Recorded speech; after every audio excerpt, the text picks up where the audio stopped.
Hey everyone, welcome to my channel replica world. आज हम पढ़ने वाले हैं इलेक्ट्रॉन ट्रांसपोर्ट चेन। तो चलिए शुरू करते हैं। इलेक्ट्रॉन ट्रांसपोर्ट चेन एक ऐसी प्रोसेस है जहां पर इलेक्ट्रॉन ट्रांसफर होते हैं जो कि आते हैं NADH और FADH2 से, और फिर वो एक सीरीज ऑफ इलेक्ट्रॉन कैरियर्स के थ्रू पास होके फाइनली ऑक्सीजन तक पहुंचते हैं। ये जो इलेक्ट्रॉन कैरियर्स होते हैं ये इनर माइटोकॉन्ड्रियल मेम्ब्रेन में होते हैं।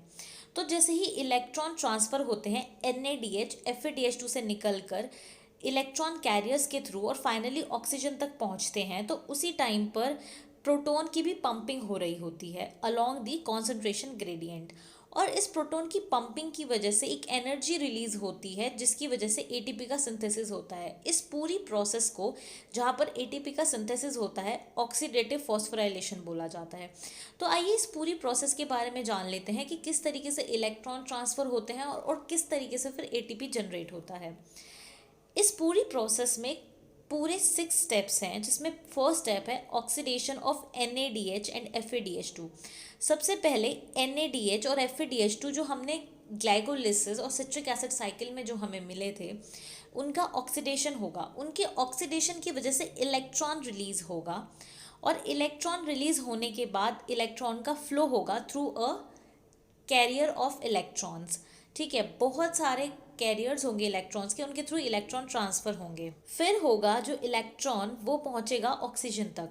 तो जैसे ही इलेक्ट्रॉन्स जो हैं वो ऑक्सीजन तक पहुंचेंगे तो ऑक्सीजन का रिडक्शन हो जाएगा।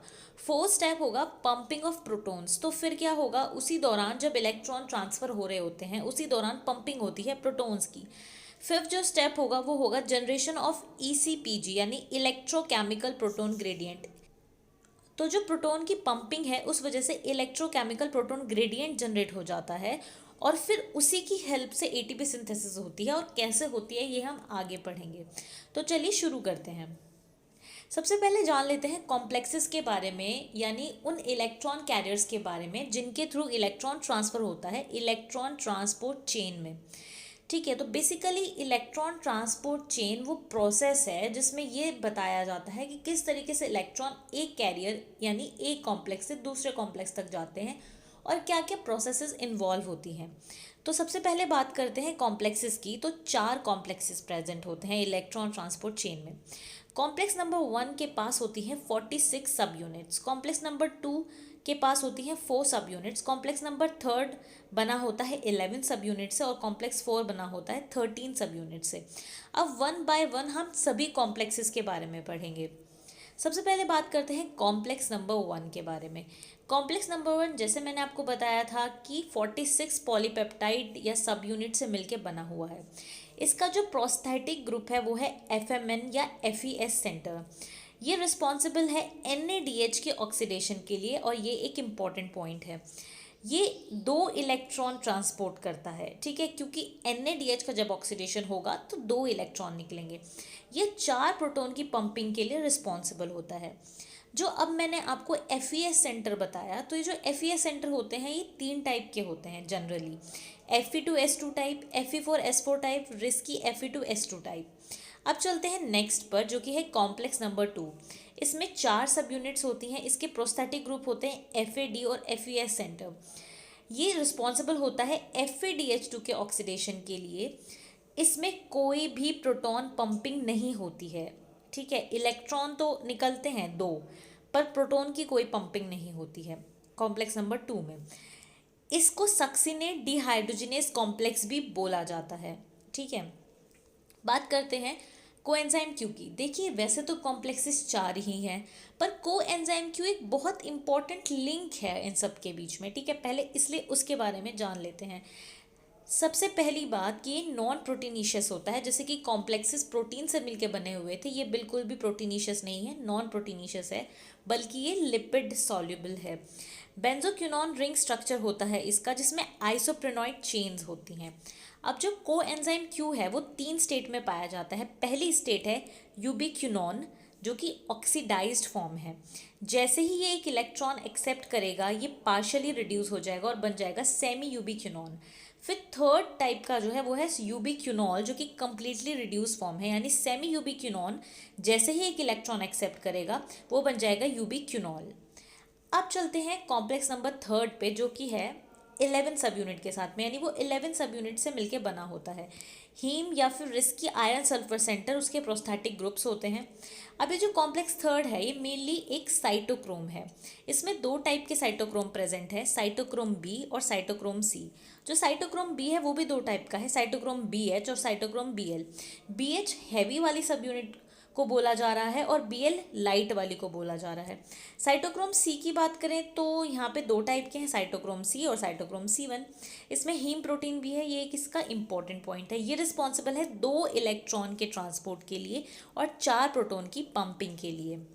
फिर आता है कॉम्प्लेक्स नंबर 4, जिसको AA3 complex, cytochrome AA3 complex भी बोला जाता है। ये 13 सब यूनिट से मिलकर बना हुआ है और इसमें साइटोक्रोम ए और साइटोक्रोम A3 प्रेजेंट है, जैसे कि हम इसके नाम से भी पता चलता है।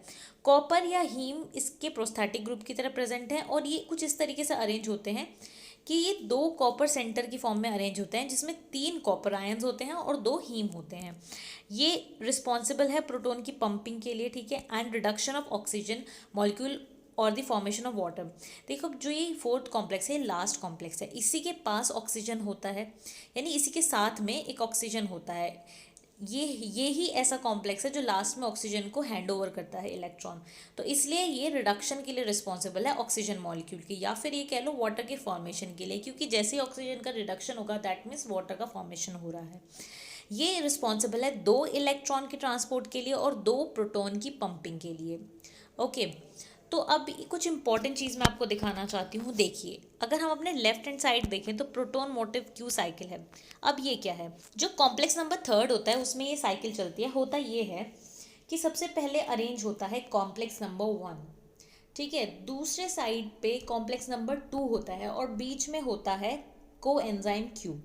फिर ये जो कोएंजाइम क्यू है, ये इलेक्ट्रॉन्स कलेक्ट करके किसको भेजता है, कॉम्प्लेक्स नंबर 3 को। तो क्यू साइकिल कुछ इसी तरीके की है कि कैसे कोएंजाइम क्यू से इलेक्ट्रॉन मिलते हैं और कैसे फिर वो 3rd वाले कॉम्प्लेक्स में ट्रांसफ़र होते हैं। तो जो हमारा 3rd कॉम्प्लेक्स है, मैंने आपको बताया था कि उसमें FeS सेंटर होता है, वो साइटोक्रोम C1 और साइटोक्रोम C से मिलके बना हुआ है, ये मैंने आपको बताया था। बेसिकली जो कोएंजाइम क्यू से इलेक्ट्रॉन्स आएंगे वो 2 पाथ फॉलो करेंगे। सबसे पहले पाथ में वो FeS साइटोक्रोम C1 और साइटोक्रोम C के रास्ते से जाएंगे, दूसरा ये वो Bl और BH की रास्ते से जाएंगे।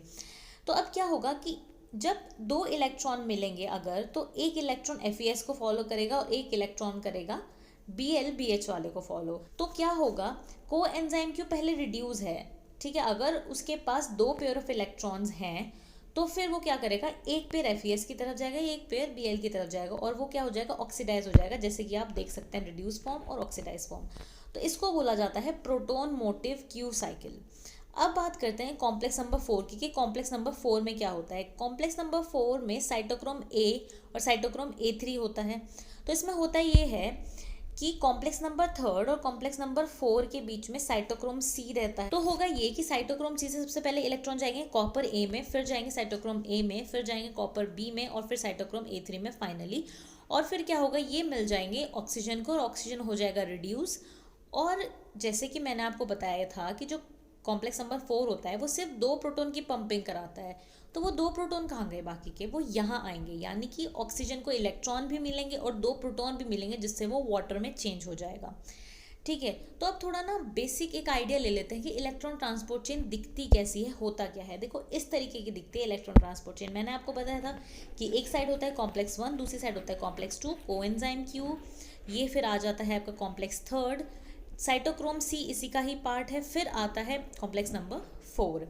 अब बात करते हैं कॉम्प्लेक्स नंबर 1 की, जिससे 2 इलेक्ट्रॉन निकलेंगे, ये 4 हाइड्रोजन की पंपिंग करता है, 4 प्रोटॉन की पंपिंग करता है। फिर जो इलेक्ट्रॉन्स हैं वो ट्रांसफर हो जाएंगे कोएंजाइम क्यू को। उसी तरीके से FeDH2 का जो ऑक्सीडेशन है वो क्या करवाएगा, कॉम्प्लेक्स नंबर 2 करवाएगा, तो 2 इलेक्ट्रॉन निकले इलेक्ट्रॉन्स हैं, ये फिर जाएंगे कॉम्प्लेक्स नंबर 3 में। कॉम्प्लेक्स नंबर 3 में जाएंगे, फिर साइटोक्रोम C में जाएंगे और उसके बाद जाएंगे ये कॉम्प्लेक्स नंबर 4 में। तो इस तरीके से ये हमारी पूरी चलती है electron transport chain. This is all about electron transport chain. अब इसका नेक्स्ट स्टेप आता है कि ATP कैसे बनता है, ATP का फॉर्मेशन कैसे होता है, तो वो हम पढ़ेंगे अगली वीडियो में। तो आज के लिए सिर्फ इतना ही। अगर आपको ये वीडियो पसंद आई हो तो इस वीडियो को लाइक करें, शेयर करें और मेरे चैनल को सब्सक्राइब करें।